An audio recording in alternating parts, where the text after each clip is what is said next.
So I was going to be talking now, but I'm going to make it really brief because, to be honest, I'm like full. I honestly don't know what I could say if I did talk for a while. And then we'll listen to the recording of Sid. But just to kind of pull things together,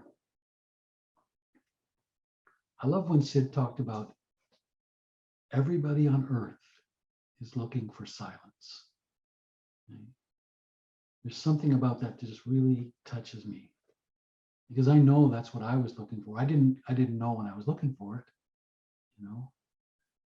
But the second I experienced that little bit of silence, you know, that's where the relief comes from. That beautiful feeling we've all experienced when we first take a look inside, when we first have that moment of silence. It's mathematically simple, you know. The reason that beautiful feeling comes is because of the absence of all of that thought, you know. When I explained that moment when I saw my son and wife, that's what that was. It was the absence of the thinking that allowed that beautiful feeling that was always there to rise to the surface. So it's important what we've learned about what we do with thought and how thought affects us, and you know that we shouldn't be afraid of our experience. All those things are wonderful, and Sid talked about them. They're wonderful things. But on another level, the fact that every one of us has the ability at some point to be silent inside, to take you to what Sid used to refer to as those beautiful chambers, deeper chambers of the soul. I think it's the term he used, something like that, where every bit of wisdom we were looking for, all the knowledge that you could possibly want resides. So tomorrow, I'd like to talk a little bit more about we're all looking for silence, right? And silence is not nothing. Right? Silence is the portal to seeing something new. Silence is the portal to a new world. Silence is the portal to the unknown. And the unknown is where all the goodies are, right? I mean, it's not in the known. If it was in the known, we'd all be fine. We'd all be doing fine. It's in the unknown. Right? And what is in the unknown, or if you want that silence, if you want the now, if you want the true self, is always beautiful because it's love. Right? And that love, another word for that love is God, you know. And we're all drawing closer to that within ourselves, within ourselves. So I'm blown away by today, and I want to thank you all for all that you shared. It was absolutely wonderful. And we'll just take a minute now while Tom cues up Sid. And I know that all of our dear friends in England are dead tired. So I don't blame them if they can only last through half of the recording.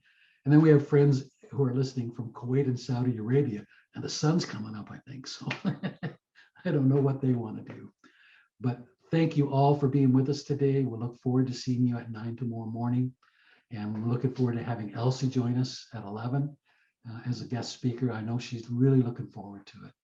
So, and we hope that you have the most amazing rest and yes, just enjoy the time in between now and then. Yeah. And here's the advice that I think I've given at every school at the end of the first day is when you turn off your computer, I used to say when you walk out the door at the hotel, just forget everything we said. Just forget it. Just have that beautiful feeling that I know you have. Enjoy yourself tonight and just really have a lovely, lovely, peaceful evening. And maybe even a little bit of silence. So thank you all so much. And Tom, whenever you're ready, we'll look at the power of thought from Mr. Banks. Good night, everybody.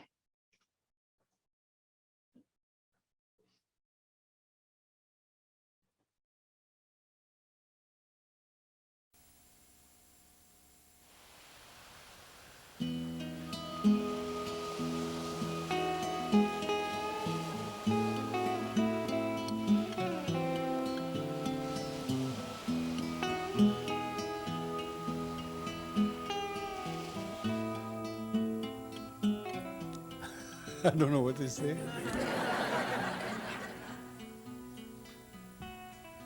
You know, yesterday we talked a little bit about the three principles and what they really mean. And maybe we could cover that today again in a different way. Because these three principles are the most important thing in this world. There is nothing in this world more important. They hold the secret to all psychology, psychiatry, all human behavior. And the most important thing to remember is it's not what you think. It's the fact that you think. And thought holds the secret to all our happiness, all our sadness. And once you realize the power of thought, I guarantee your life will never be the same again. And someday, hopefully, throughout the world, the therapists will someday recognize this, the true nature of thought. Not how we use thought, but the true nature of thought. There lies the secret. It's a secret that can never be told because it's a deeper dimension of thought than we use today in therapy. You've got to go a deeper dimension, before form. You know how yesterday I talked about before form and after form? Because before form is the spiritual. After form is the physical. And to find such a secret, you have to ignore the form and go before it. Go to the spiritual part of life. And if you can find the secret of thought, and your patients hear it, they will realize that all their behavior, whether good or bad, derives from the way they think. We are thinking creatures in this world of form, trying to find our way home again, from whence we came. And this is where we all came from a spiritual nothingness. This is the great nothingness the sages spoke about. And if you can realize that, what this great nothingness really means, then you'll find your happiness. You'll find your mental health. It's a matter of evolution. What we were told in the medical field 1,000 years ago is of no value now. But at that time, it was a reality. What we have now in the psychological field is a reality. But there is always greater realities. And if you keep your eyes and ears open, you'll find that reality. And there's only one way, one place that you can find it, is in here. Not here. This is the intellect. This is after the form. Go before the form, step inside, deep in your soul, and there lies the answer. Because soul is pure consciousness. And when you come into this reality as a child, as a baby, newly born, you don't know anything. You're a virgin mind. You take this virgin mind, you come into this reality. The second you come into the physical reality, you get lost. Because you walk into a divine illusion.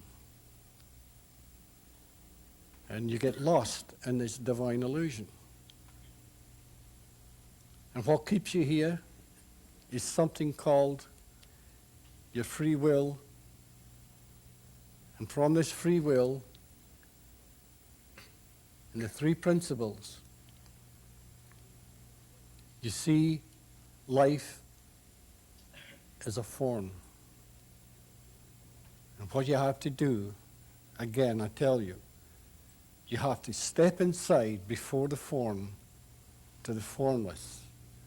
And here lies the secret you're looking for. The sages, the wise people from the beginning of time have always told you, look inside for the answer.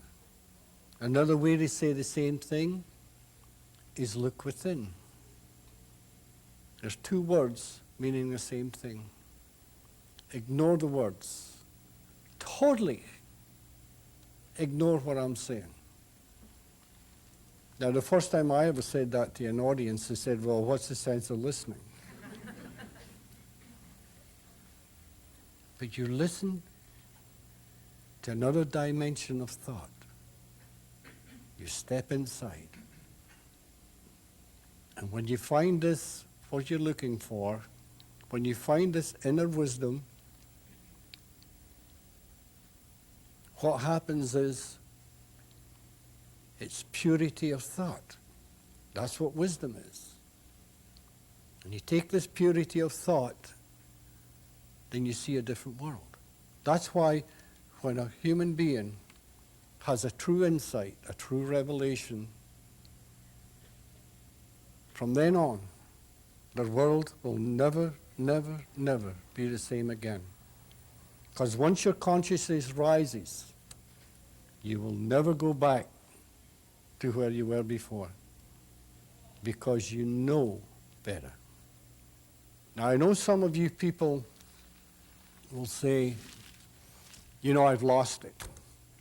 I was happy for 2 weeks and I've totally lost it. You haven't lost it. Again, you brought your own intellect into it, and it's been temporarily lost.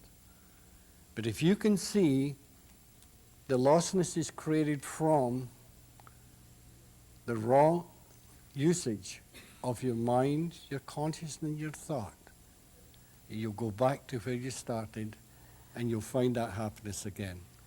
So don't be afraid if you go down levels of understanding, levels of consciousness, or a mood change. Saying the same thing. Different words. Ignore my words. You pick whichever word you want.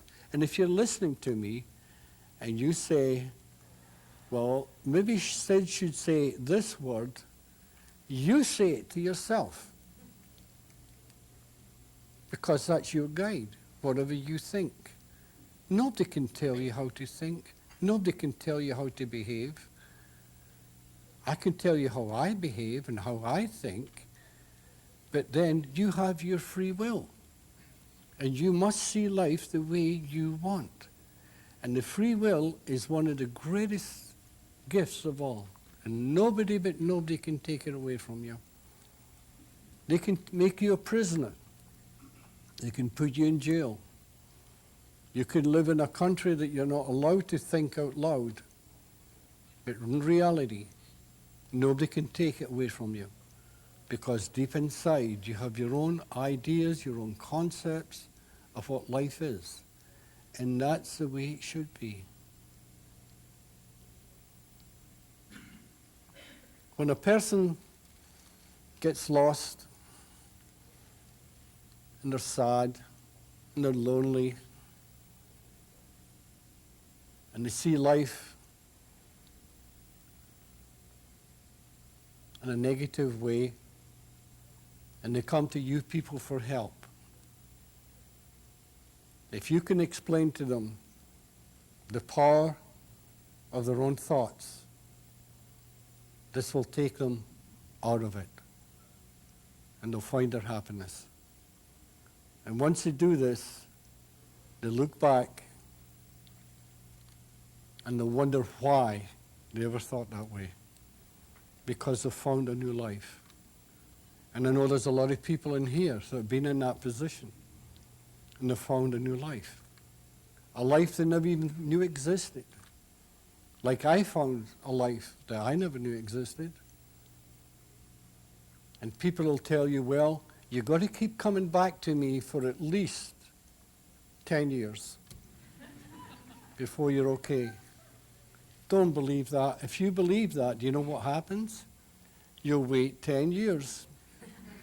And after the 10 years is finished, you'll think, well, I should be happy now. The 10 years is up. But that doesn't work that way. Because when you find truth, it's instant. It lies inside. And it only takes one original thought to bring this mental health out. So how long does it take to find mental health? 1 second, if you can find the original thought. What I found in a couple of seconds. And that's why I know that everybody on this earth, literally everybody, no matter who you are, what you are, the condition, mental health is only one thought away. Now, this is a new concept for the world. But it really isn't.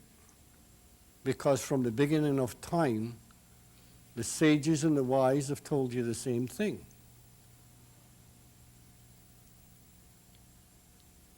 And it's always been like this. And it will always be like this as long as there's a human being walking the face of the earth. Because it's through mind, consciousness, and thought that you see reality. This reality is born through your thoughts. If you didn't have a thought, this reality wouldn't exist. If you didn't have a consciousness, this reality wouldn't exist. If you didn't have a mind, this reality wouldn't exist. Because mind, consciousness, and thought are the three principles that create whatever you see in this existence. It creates reality. And when you pass from this world to the next world, we call it death. You'll all have this proven to you. Because I can guarantee you this. When anybody passes from this world to the next world, they will find the secret to life. Guaranteed. I know when I had this experience, I know I went through the process of death.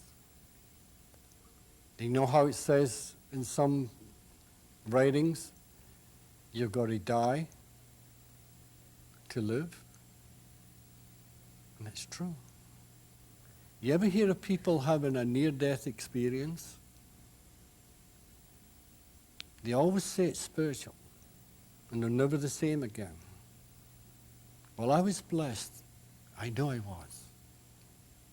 And I went totally through the experience of death. And this is why I can tell you, there is nothing to worry about in death. Because you go home. You go home to where you belong. You go home to what you call God.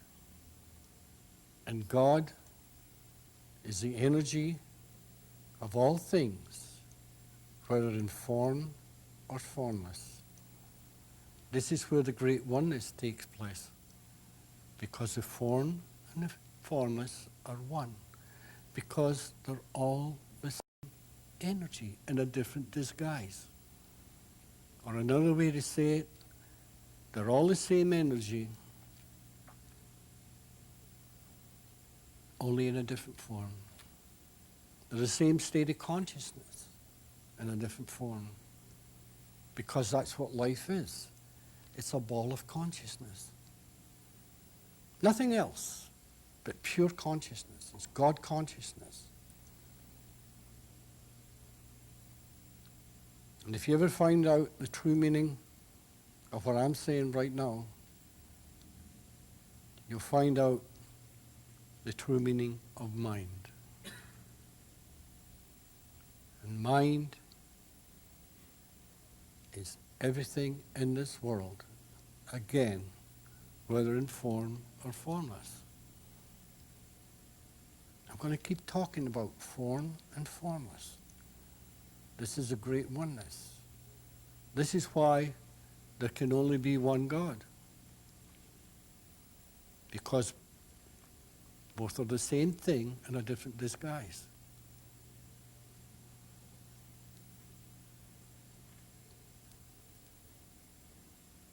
A very important thing about thought, and here's the simple part. We all have thoughts come into your head. And thoughts come into your head so fast you can't stop them. I don't care who it is. You could just have a thought, a split second. You could have a dozen thoughts in a split second. But the beauty is, when you find out, you don't have to react to a thought. A thought on its own is totally neutral. And if you don't put any power into that thought, it will do you no harm or anybody else any harm. It's only when you decide to put thought into it. Like a prisoner said to me in jail,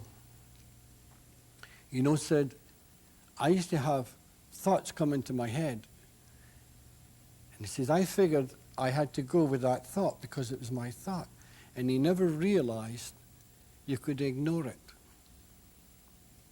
Now, I bet you every one of you here have had negative thoughts 1,000 times that you've never acted on. And it doesn't do any harm. It's only when you put life into that thought. Now, if you have a positive thought and you put life into it, that's what happens. Positivity happens. And you'll start to live in a positive life. You take a thought, a negative thought, put life into it, you'll live a negative life. It's all thought. This chair would not be here if we didn't have a thought. I wouldn't be here without a thought. You wouldn't be here without a thought. Thought is a divine gift that we use to go through life. It guides us through life. And you want a good guide? You look for positive thoughts. I know one doctor said to me, Sid, I spent 20 odd years learning my profession, and all I was taught was mental sickness, and I never had one day of tuition on mental health. Then suddenly he himself sees the power of thought, and he found his mental health not in school, not in a university, but he found it inside. It lies within you. And if you can see that, and it comes with a feeling. Look for a feeling. Never mind the talk. And if you can get that aloha feeling in you, that feeling of love, that feeling of understanding, and you give that aloha feeling away, you give it. You give it. You give them the very essence of life by giving them love and understanding. And when you do that, they feel good. And when you walk away, you feel good. And when you realize this, you can stand with pride and say, I know my profession well. I know how to help people. I know I can cure people who are suffering. And a lot of you people have said that all the years you practiced, you had no results until you realized the true meaning or the true nature of thought. And it's that simple. And people will say to me, Sid, it's too simple. You're insulting my intelligence by telling me this. Then I'll turn around to them and say, well, what did I just say to you? And they'll say, well, I really don't know.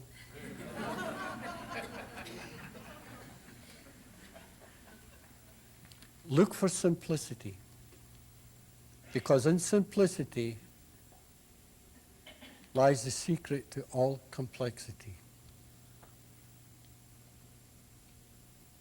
You know, when you go into school and there's a big complex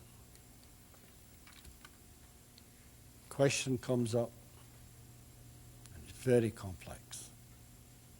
And it maybe take you 2 years to try and figure it out. But once you figure it out, it's simple.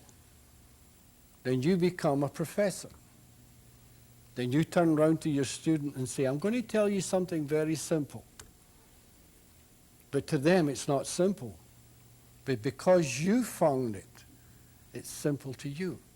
It's simple after the fact, after you've learned it. But before you learn it, it's very complex. And that's what I'm saying to you now. The mind is simplicity. The secret lies in thought. And I know most of you have told me that in your entire life, you were never taught about thought. And maybe someday, the field will notice this and realize it as a fact. Then from then on, they will be taught about mind, consciousness, and thought. And this will create a new therapy, a new psychology, a new psychiatry that the world has never known before.